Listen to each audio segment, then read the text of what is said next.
Así se hizo la encíclica verde del Papa Francisco hace ahora un año. El pontífice se apoyó en prominentes científicos para crear la Laudato Si, un elemento clave en la consecución del Acuerdo de París contra el cambio climático.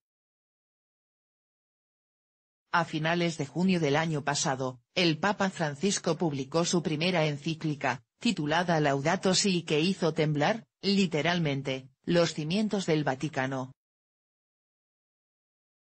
Por primera vez, el máximo representante de la Iglesia Católica Apostólica Romana, líder espiritual de más de 1.250 millones de personas, dejaba escrito que la ciencia sobre el clima era clara, y que la única actitud moralmente defendible ante los ojos de Dios era cuidar de nuestra casa común. Aún faltaban 6 meses para el comienzo de las negociaciones que concluyeron en diciembre con la firma del llamado Acuerdo de París. Esta semana, la Convención Marco de Naciones Unidas para el Cambio Climático, UNFCCC, recibió el Premio Princesa de Asturias en Cooperación Internacional por este logro histórico, un documento en el que 195 países marcaban el rumbo para solucionar la crisis climática a lo largo de este siglo. La secretaria ejecutiva de la UNFCCC, Cristiana Figueres, reconocía hace unos días que la encíclica verde del Papa Francisco fue fundamental para lograr este hito.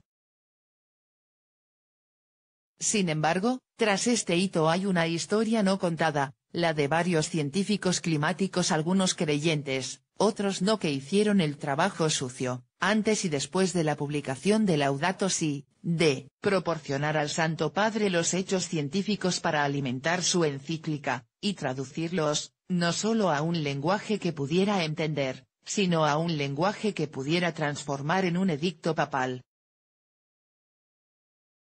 No estuve involucrado en la escritura de la encíclica, pero a buen seguro lo estuve en aportar los hechos en los que están basadas las partes del Laudato Si que tienen que ver con el cambio climático, dice a El Español Tomás Stoka, climatólogo suizo que dirigió la parte científica, el llamado Grupo de Trabajo y, del último informe del Panel Intergubernamental de Cambio Climático de la ONU, el IPCC.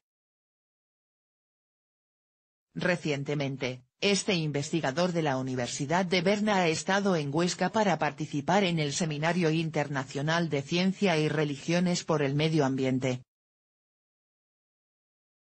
No está particularmente vinculado a una creencia concreta, pero reconoce estar muy orgulloso de que nuestro asesoramiento científico fuese aceptado por el Santo Padre. Esta encíclica, de alguna manera, hace justicia a nuestros hallazgos científicos. Científicos en el Vaticano. Paralelamente, la historia en la que se ha contado el cambio climático fue madurando, hasta llegar a un punto en que la encíclica pudo encajar en el relato como un guante. En los 70 y 80, el calentamiento global era solo un tema de física atmosférica y química de gases. A principios de los 2000 la economía empezó a pesar, luego llegó Al Gore y el foco viró hacia los osos polares, y, al fin, en los últimos años, el cambio climático se ha vuelto una tragedia fundamentalmente humana, generada por y contra nosotros. Para redactar aquel texto, preciso y generoso en conceptos científicos, Bergoglio se apoyó en colaboradores suyos como el cardenal ganés Peter Turkson, presidente del Consejo Pontificio para la Justicia y la Paz. Turkson, a su vez, tiró de científicos como Stoka. Al mismo tiempo, la Academia Pontificia de Ciencias también tuvo un papel crucial, especialmente tras la publicación de la encíclica, y durante las negociaciones que condujeron al acuerdo en París. El indio Veerabhadran Ramanathan, uno de los climatólogos más respetados del mundo, y reciente Premio Fronteras del Conocimiento de la Fundación BBVA, estuvo en aquella cumbre. Sin embargo, su relación con el Vaticano empezó 10 años antes.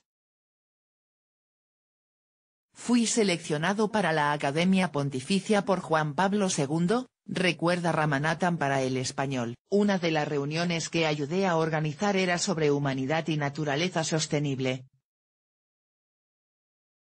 Tras la reunión, me pidieron que resumiera aquella reunión para el Papa Francisco. Así fue como este climatólogo se encontró frente a frente con su santidad. Hablé con él sobre cómo la mayor parte de la contaminación procede de los 1.000 millones de personas más ricas del planeta, y de cómo las más afectadas iban a ser los 3.000 millones más pobres, rememora. Él fue muy receptivo hacia esas ideas, y me preguntó en español qué podía hacer al respecto. Desde entonces, Bergoglio ha hablado continuamente sobre el cambio climático y los pobres, pero el investigador indio, director del Centro de Ciencias Atmosféricas de la Universidad de California recalca: no quiero ponerme medallas por esto, fue todo iniciativa suya. Francisco vino un día y los biólogos le explicaron cómo entendían ellos la evolución humana.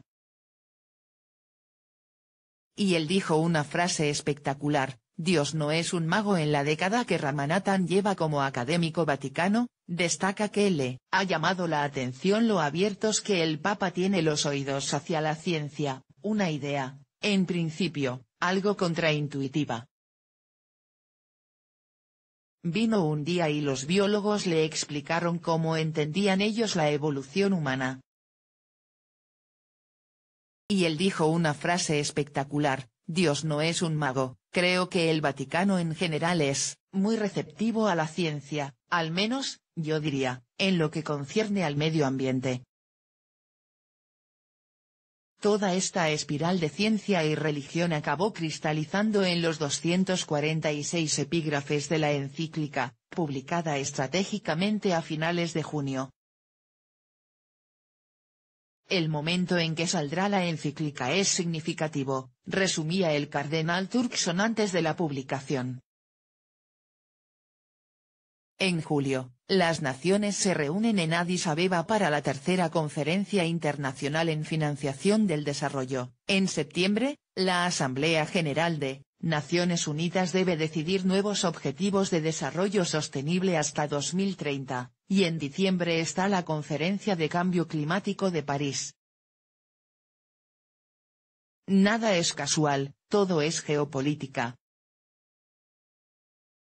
Fue un documento extremadamente valioso, añade Stocca, tiene una dimensión histórica porque, por primera vez, el Papa utilizaba el instrumento de la encíclica, con un nivel de importancia altísimo en cuanto a edictos, para el problema del cambio climático. El científico está de acuerdo en que el documento papal hizo una contribución sustancial para alcanzar el consenso, en París, eso era evidente, y condujo al acuerdo que hoy tenemos sobre la mesa.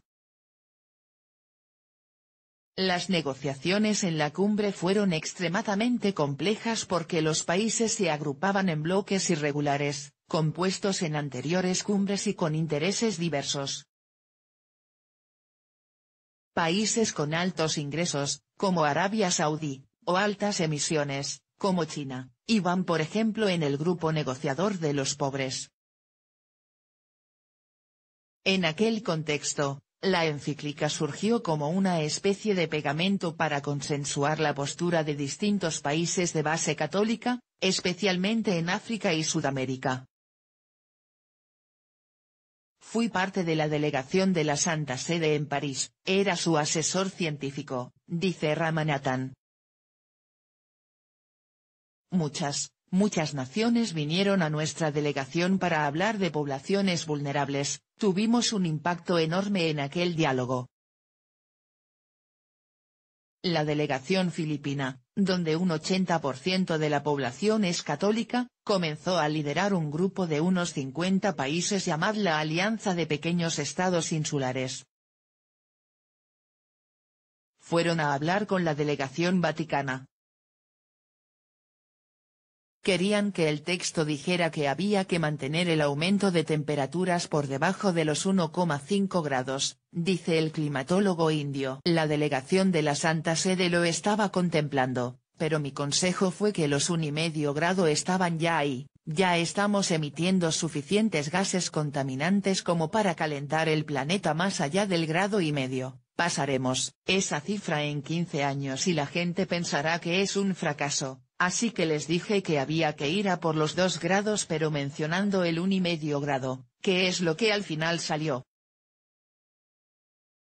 Aquella alianza seminal, caracterizada por su ambición, fue creciendo con países europeos y Estados Unidos, hasta desarmar al bloque más conservador, liderado por China, India y Arabia Saudí. La encíclica verde del Papa Francisco fue vital para lograr un acuerdo, pero, por primera vez, la religión reconoce también el papel crucial de la ciencia para lograr una encíclica,